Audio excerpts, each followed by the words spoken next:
Hey stop! Tu roules sur le boulevard BD, cette série de mangas est faite pour toi. Yggdrasil Sentai. Donc voici le tome 1, Ode. Contrée de Soleil, les berserkers rentrent à la maison. Le roi Olaf les accueille en héros. Sa fille, la princesse Nana, est plus qu'émue de retrouver Ode, une esclave combattante dont elle est amoureuse. Les jeunes femmes ne peuvent vivre leur amour au grand jour. Elles sont au cœur de deux interdits.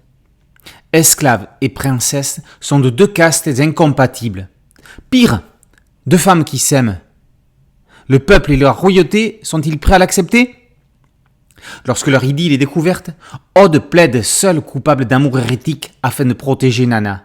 Elle est condamnée à l'épreuve du labyrinthe de Fafnir. S'en sortira-t-elle ? Qu'adviendra-t-il des amours interdites ? Yggdrasil Sentai est une série concept dont chaque tome peut se lire indépendamment et traite d'un sujet de société non pas dans l'air du temps, mais qui questionne sur l'avenir du monde, tant au niveau moral, spirituel, éthique que technologique. Ainsi, Ode traite de l'acceptation de l'homosexualité par tous. Vali parle d'endoctrinement, d'extrémisme religieux et de libre pensée. Mani aborde les thèmes de la discrimination et du racisme. Lift et Leaf portent sur le transhumanisme et les abus sur mineurs. Chacun de ces 4 épisodes peut se lire indépendamment. La série se clôt avec Résurrection, réunissant les personnages pour un grand final, une bataille aux enjeux titanesques. Yggdrasil Sentai démontre que le manga français ose. Les sujets abordés ne sont pas communs. Les histoires sont engagées.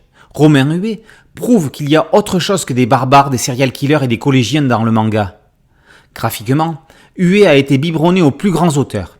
Il utilise tous les codes du genre, dédramatisant certaines scènes complexes avec des attitudes spécifiques au genre. Tout au long de la série, on apprécie la façon dont son trait évolue, se professionnalise. Le mangaka a débuté en auto-édition. Les éditeurs français qui cherchent à développer des pools d'auteurs européens ne vont sûrement pas tarder à faire toc-toc à sa porte. Romain Huet a le potentiel d'un Romain Cuenco ou d'un Tony Valente. Yggdrasil Sentai est une série dont on peut penser ce que l'on veut, mais qui, dans tous les cas, suscite le débat. Et ça, c'est une force remarquable. Si elle peut aider à faire avancer les mentalités, Romain Huet aura gagné son pari. Les 5 tomes d'Yggdrasil Sentai sont parus aux éditions Doshin et sont réalisés par Romain Huet. Boulevard BD, c'est un podcast audio, une chaîne YouTube. Merci de liker, de partager et de vous abonner. À très bientôt sur Boulevard BD. Ciao.